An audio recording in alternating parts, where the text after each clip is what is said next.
Hi, and welcome again to Teaching with Smartboard with my esteemed colleague David Slatke. It And my esteemed colleague, Scott Miller. looks like we're on episode nothing.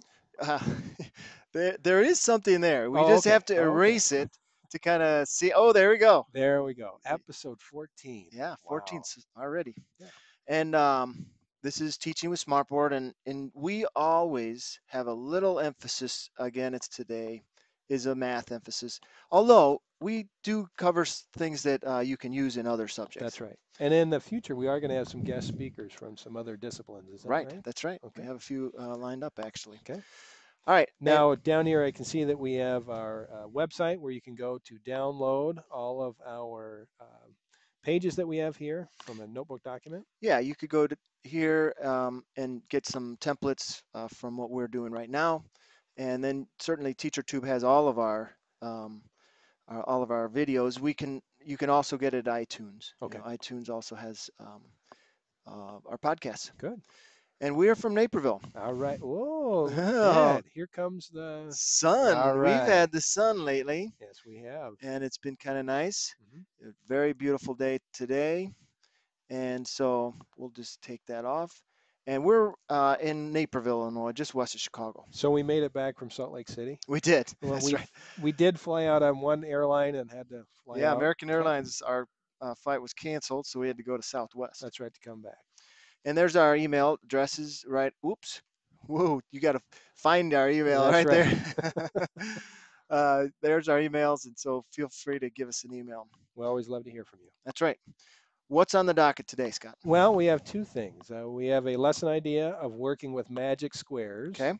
And our tip and tutorial is saving items to my content. On a previous episode, we have saved items to the gallery. This time we're looking at a little bit different feature of how to organize what we are Yeah. saving. Yeah. And we're going to try to save whole pages, and that'll be a little bit different for what we've done before. Okay. And we notice we've kind of combined the tip and tutorial Yes, we have. together That's right. this week. All right, so magic squares. What are magic squares? Well, that is where typically you have a square that is 3 by 3, Okay. total of 9 squares altogether. And each row, column, and diagonal must add up to the same number. Okay. And we're going to look at it with a little bit different twist. Add up to the same quantity is Right. what we're looking Same at. quantity. Mhm. Okay, so let's get right to it. We have a An magic example? square here. So you've given the students directions. You will have them working in pairs, Okay. and they're working to complete this magic square. And they have any strategy that they'd like. They can try to do this, and you'll give them a few minutes to work on their own, and they'll start coming up with things. And of course, we know if you take a look at this line Hmm. that we could add these numbers up. 20 minus 17, we got 3. 3 plus 9 is 12. So we know that every column or row or diagonal has to be 12. That's correct. So that would be some reasoning right here. If we take a look at this 20 plus something minus 1, automatically you can start thinking the algebra That's involved right. here. That's right. An unknown. And the same respect here, we got 9 plus something, and I'm just going to draw a line through what I'm talking about. We're looking at this diagonal. Hmm. 9 plus something minus 1 is going to be our 12 again. Hmm. Okay, so lots of mathematics involved in that. That's right. That's right. And so then what we do is we'd ask students to come up and put a number one by one. They'd say why they put it there, how they figured it out. And so you'd have a student come up, they'd put it there, explain, have another student put something, explain. And so lots of mathematics. Now, what's interesting with this, when I did in my class, is I asked my students that had finished Hmm. if they could put a variable in the middle Okay. and kind of figure out the pattern. Okay. So it kind of turned into somewhat of a differentiated instruction lesson because I had some students that were struggling trying to get just the arithmetic, Okay. and then I had the other students that were looking at the algebra involved in making this, Sure. and Sure. then I further asked them to make their own if they were Sure. finished. Okay. So lots of mathematics. Here's the solution. Um, Maybe we should have the audience pause and try this on their own. Sure. But We don't have control over that. They Okay. have to do that on their own. All right, can we pause for effect? Yeah, that's right. There we go. Okay, we're back. Okay, All right. so there's your answer. So we have 20 minus 1 is 19, Mm-hmm. minus 7 is 12. So That's all correct. of these will give us 12, and it's really a good activity. And let's look at the algebra involved. Now you know if you have younger grades, you wouldn't have to do the algebra Sure, part, sure. um, and it's right there. This is kind of interesting. The middle one was x, and we had x minus 21 and x Mm-hmm. plus 21. If we add those straight down, we get 3x. Sure, sure. And so you add these across, you're going to get 3x. So it's kind of interesting. Lots of math, some unknown thinking, and I think that's good for our algebra students and my intro students too. Okay, so um, then we're going to extend it a bit.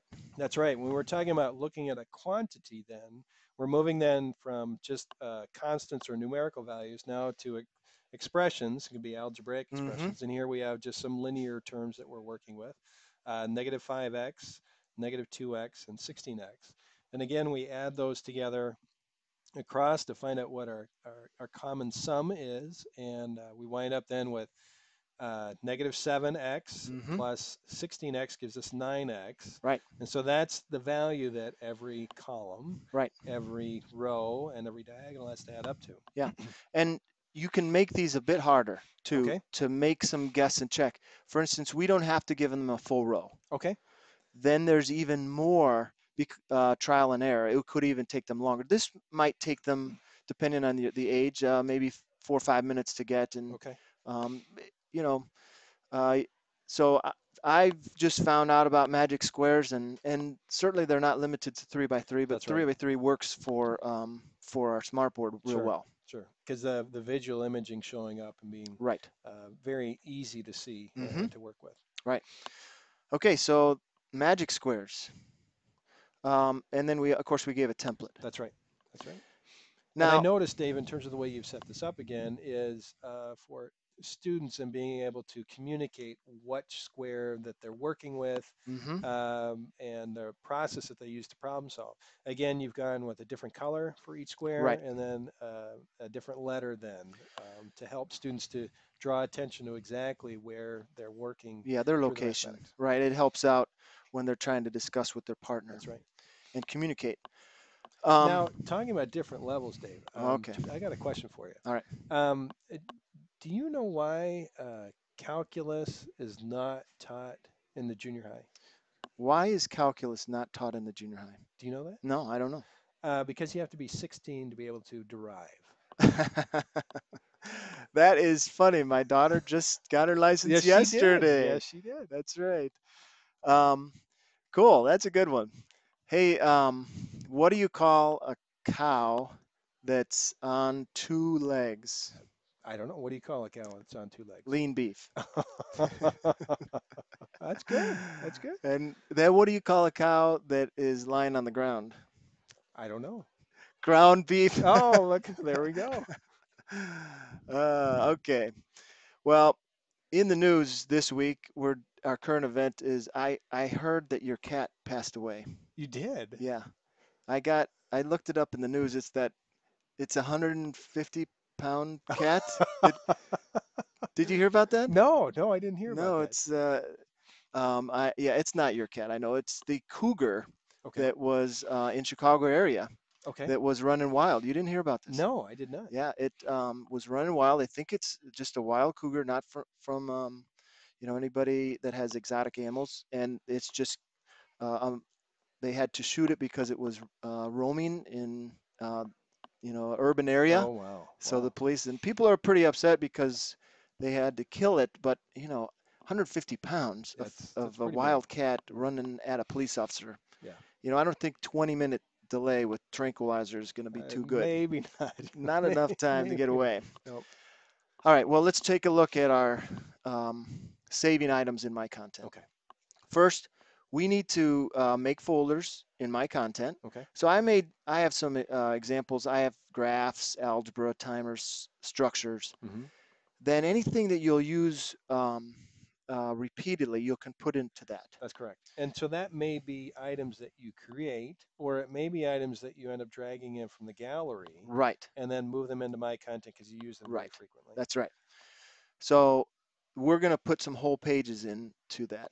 So you're going to go to gallery, and you always remember that you have this tool that you can make the gallery bigger. That's right. This is a nice thing to do because you can kind of see things bigger. Even though this window's small, it doesn't matter. We're looking at the window. So right. you want to do this when you're looking through stuff so you don't have to scroll so much. Sure. All right, so there you go. My content's right in the middle. And it has a heart there, kind of like And the Tin Man. I have a heart Yeah, back. I drop down the menu and I put in a new folder. I'm going to call this, um, it's coming up, I believe. I'm going to call this cat Okay. for, this is in rename. I got to rename it. I'll call it cat just for fun. Okay. It's not 150 pounds, your cat, right? It's No, 20? 22 Oh or man, 23 pounds. we got to take that picture back out Yeah. again. Okay. Okay, so now we have we just made a new folder, and what we're going to do is we're just going to go. Maybe we have this this Template? slide, yeah, this template that Okay. we want to use over and over. Sure. So we're going to put that in there, and so we can just take it, and we can go over there and put it in, and it goes and puts it right into cat, and you can see it's loading up there, and so it's yeah, there you go. Sure. And we talked about renaming this That's as well. right. We did, so that you would know exactly what you're looking at. So we would call this our magic square Yeah, and type that in. magic square template. Okay, and there you go. And so now whenever you're looking through that particular folder, Mm-hmm. you can take a look at it. You can see I have a folder called structures that I keep a bunch of different structures in there Okay. that I can pull different templates up and then use them Sure. at a moment's Sure. notice. And I have one that has animations for different targets that Oh I yeah, use to start class. right, right, And it's just very easy to find, and then just drag that particular page over then to use it. So right. So you're talking about this. If we have a new page, and then you can just drag it over, and now it puts it in there, that's right. and you can use it over in any other notebook document. That's correct. So we actually have a template um, that we have provided on our website, and I have a bunch of different structures Mm-hmm. that you could go ahead and do that and take a bunch of these templates. For instance, we've talked about this, the characteristic That's sorting, right. Mm-hmm. and you could go and then just put this right into that folder. That's correct. You know, you'd have quite a few options right away. Mm-hmm. So you know, just another option for you to establish your smartboard My Content. Sure. Sure.